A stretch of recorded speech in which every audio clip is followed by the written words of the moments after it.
What is ASEAN?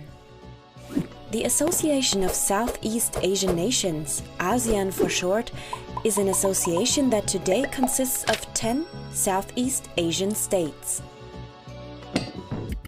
In 1967, Thailand, Indonesia, Malaysia, the Philippines and Singapore founded ASEAN. The aim was to improve economic, political and social cooperation, and also to balance political conflicts between these countries that existed as a consequence of decolonization. During Cold War, ASEAN members wanted to contain the influence of communism in the region. Times changed. Old enemies became new partners, and in the second half of the 1990s, Vietnam, Laos, Myanmar and Cambodia joined ASEAN. The collapse of the USSR, the founding of the World Trade Organization, and a financial crisis in Asia prompted members to deepen their relations and adapt to the new situation.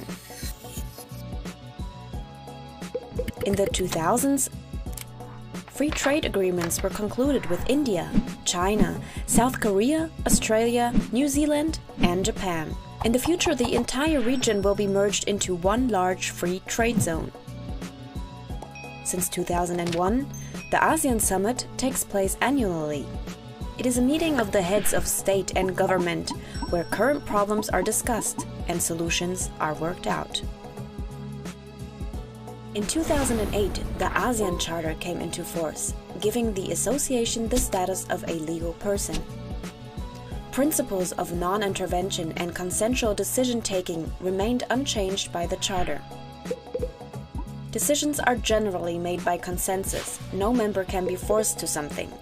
As a result, the group rarely appears to be closed. Nowadays. Today, ASEAN is based on 3 pillars. As a political and security community to ensure peace, as an economic community with a strong domestic market, and as a social and cultural community, including a common identity.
Encompassing 10 member states, ASEAN is one of the most diverse, fast-moving and competitive regions in the world.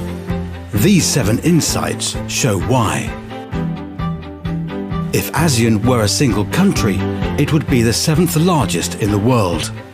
And it's on track to be the 4th largest economy by 2050. With a population greater than Europe, it has the 3rd largest labour force in the world. 67 million households are currently part of the consuming class. This could double to 125 million by 2025. And ASEAN member states are collectively home to the world's 2nd largest community of Facebook users. Intra-regional trade, as a share of the economy, is less than half that of NAFTA and the EU. This could deepen significantly with the ASEAN Economic Community. The AEC aims to boost regional trade and production, delivering freer movement of goods, services, skilled labour and capital. ASEAN includes 227 of the world's companies with more than $1 billion in revenues, or 3% of the world's total. Government debt is under 50% of GDP, far lower than the 90% share in the United Kingdom or 105% in the United States. ASEAN is the fourth largest exporting region in the world, trailing only the EU, the USA and China. ASEAN is a diverse group. The difference in average incomes over the member states is 7 times that of the EU. By sharing a common focus on jobs and prosperity, and by creating a seamless regional market and production base, ASEAN could prove to be the case in which the whole actually does exceed the sum of its parts.